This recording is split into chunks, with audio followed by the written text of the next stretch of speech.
আয়াত ১৮৭।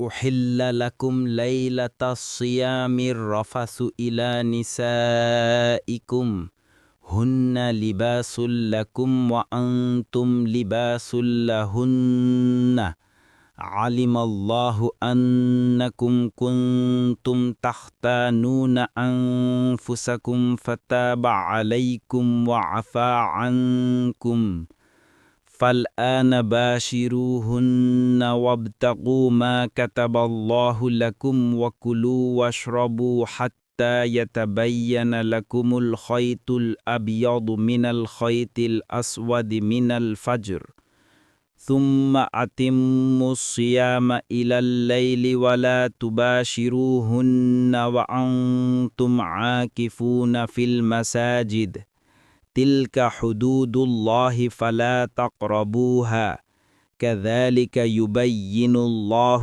آياته للناس لعلهم يتقون। অনুবাদ: সিয়ামের রাতে তোমাদের জন্য স্ত্রী সম্ভোগ বৈধ করা হয়েছে। তারা তোমাদের পোশাকস্বরূপ এবং তোমরাও তাদের পোশাকস্বরূপ। আল্লাহ জানেন যে তোমরা নিজদের সাথে খেয়ানত করছিলে, সুতরাং তিনি তোমাদের তওবা কবুল করেছেন এবং তোমাদেরকে মার্জনা করেছেন। কাজেই এখন তোমরা তাদের সাথে সঙ্গত হও এবং আল্লাহ যা তোমাদের জন্য বিধিবদ্ধ করেছেন তা কামনা করো। আর তোমরা পানাহার করো যতক্ষণ রাতের কালো রেখা থেকে উষার সাদা রেখা স্পষ্টরূপে তোমাদের নিকট প্রকাশ না হয়।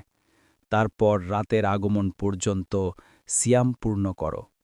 আর তোমরা মসজিদে এতেকাফরত অবস্থায় তাদের সাথে সঙ্গত হইও না, এগুলো আল্লাহর সীমারেখা, কাজেই এগুলোর নিকটবর্তী হইও না। এভাবে আল্লাহ তার আয়াতসমূহ মানুষদের জন্য স্পষ্টভাবে ব্যক্ত করেন, যাতে তারা তাকওয়ার অধিকারী হতে পারে। তাফসীর: যে বিষয়টিকে এ আয়াত দ্বারা হালাল করা হয়েছে তা পূর্ববর্তী সময়ে হারাম ছিল। বিভিন্ন হাদিসে উল্লেখিত হয়েছে যে প্রথম যখন রমজানের সাওম ফরজ করা হয়েছিল তখন ইফতারের পর থেকে শয্যাগ্রহণের পূর্ব পর্যন্ত খানাপিনা এবং স্ত্রী সহবাসের অনুমতি ছিল। একবার শয্যাগ্রহণ করে ঘুমিয়ে পড়ার সাথে সাথেই এ সব কিছু হারাম হয়ে যেত। কোনো সাহাবী এ ব্যাপারে অসুবিধায় পড়েন। কায়েস বিন সিরমাহ আনসারী নামক জনৈক সাহাবী একবার সমগ্র দিন কঠোর পরিশ্রম করে ইফতারের সময় ঘরে এসে দেখেন ঘরে খাওয়ার মতো কোনো কিছুই নেই। স্ত্রী বললেন, একটু অপেক্ষা করুন, আমি কোথাও থেকে কিছু সংগ্রহ করে আনার চেষ্টা করি। স্ত্রী যখন কিছু খাদ্য সংগ্রহ করে ফিরে এলেন তখন সারাদিনের পরিশ্রমের ক্লান্তিতে তিনি ঘুমিয়ে পড়েছেন। ইফতারের পর ঘুমিয়ে পড়ার দরুন খানাপিনা তার জন্য হারাম হয়ে যায়। ফলে পরদিন তিনি এ অবস্থাতেই সাওম পালন করেন, কিন্তু দুপুরবেলায় শরীর দুর্বল হয়ে তিনি বেহুশ হয়ে পড়েন। অনুরূপভাবে কোনো সাহাবী গভীর রাতে ঘুম ভাঙ্গার পর স্ত্রীদের সাথে সহবাসে লিপ্ত হয়ে মানসিক কষ্টে পতিত হন। এসব ঘটনার পর এ আয়াত নাজিল হয়, যাতে পূর্ববর্তী হুকুম রহিত করে সূর্যাস্তের পর থেকে শুরু করে সুবহে সাদিক উদিত হওয়ার পূর্ব পর্যন্ত সমগ্র রাতেই খানাপিনা এবং স্ত্রী সহবাস বৈধ করা হয়েছে। ঘুমাবার আগে বা ঘুম থেকে ওঠার সম্পর্কে কোনো বাধ্যবাধকতাই এতে আর অবশিষ্ট রাখা হয়নি। এমনকি হাদিস অনুযায়ী শেষ রাতে সেহরি খাওয়া সুন্নাহ সাব্যস্ত করা হয়েছে।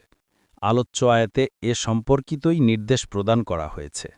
২ নং ফুটনোটের বিবরণ: আয়াতে রাতের অন্ধকারকে কালো রেখা এবং ভোরের আলো ফোটাকে সাদা রেখার সাথে তুলনা করে সাওমের শুরু এবং খানাপিনা হারাম হওয়ার সঠিক সময়টি বুঝিয়ে দেওয়া হয়েছে।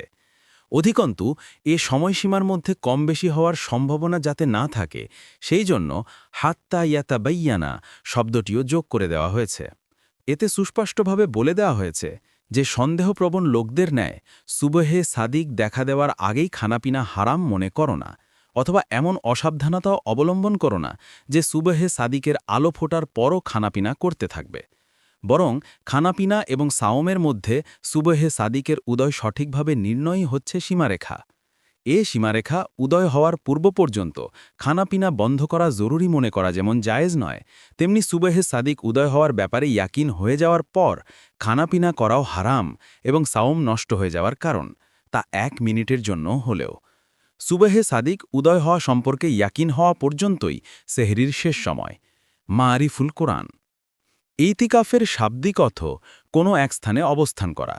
কোরআন সুন্নাহর পরিভাষায় কতকগুলো বিশেষ শর্ত সাপেক্ষে একটা নির্ধারিত সময়সীমার মধ্যে নির্দিষ্ট মসজিদে অবস্থান করাকে ইয়াতিকাফ বলা হয়। জামায়াত হয় এমন যে কোনো মসজিদে ইয়াতিকাফ হতে পারে। ইয়াতিকাফের অবস্থায় খানাপিনার হুকুম সাধারণত সাওম পালনকারীদের প্রতি প্রযোজ্য নির্দেশেরই অনুরূপ। তবে স্ত্রী সহবাসের ব্যাপারে এ অবস্থায় পৃথক নির্দেশ দিয়ে বলা হয়েছে যে ইতিকাফ অবস্থায় এটা রাতের বেলাও জায়েজ নয়। 3 নং ফুটনোটের বিবরণ। অর্থাৎ সাওমের মধ্যে খানাপিনা এবং স্ত্রী সহবাস সম্পর্কিত যেসব নিষেধাজ্ঞা রয়েছে এগুলো আল্লাহ কর্তৃক নির্ধারিত সীমারেখা। এর ধারে কাছেও যেও না, কেননা কাছে গেলেই সীমালঙ্ঘনের সম্ভাবনা দেখা দিতে পারে। একই কারণে সাওম অবস্থায় কুলি করতে বাড়াবাড়ি করা, যদ্দরুন গলার ভেতর পানি প্রবেশ করতে পারে, মুখের ভেতর কোনো ঔষধ ব্যবহার করা, এসব ব্যাপার অসাবধানতা এবং শৈথিল্য আল্লাহর এই নির্দেশের পরিপন্থী। তাই সীমান্ত থেকে দূরে থাকাই নিরাপদ ব্যবস্থা। কেননা ওই সমস্ত সূক্ষ্ম সীমান্ত রেখার মধ্যে পার্থক্য করা এবং তাদের কিনারে পৌঁছে নিজেকে নিয়ন্ত্রণে রাখা সহজ কথা নয়। এ ব্যাপারে সাবধান করে রাসূল সাল্লাল্লাহু আলাইহি ওয়াসাল্লাম বলেছেন যে প্রত্যেক বাদশারই একটি সংরক্ষিত এলাকা রয়েছে। আল্লাহর সেই সংরক্ষিত এলাকা হল তার নির্ধারিত হারাম বিষয়সমূহ। যে ব্যক্তি এর চারদিকে ঘুরে বেড়ায় সে উক্ত সংরক্ষিত এলাকার মধ্যে পড়ে যাওয়ার আশঙ্কা রয়েছে। মুসলিম 2681।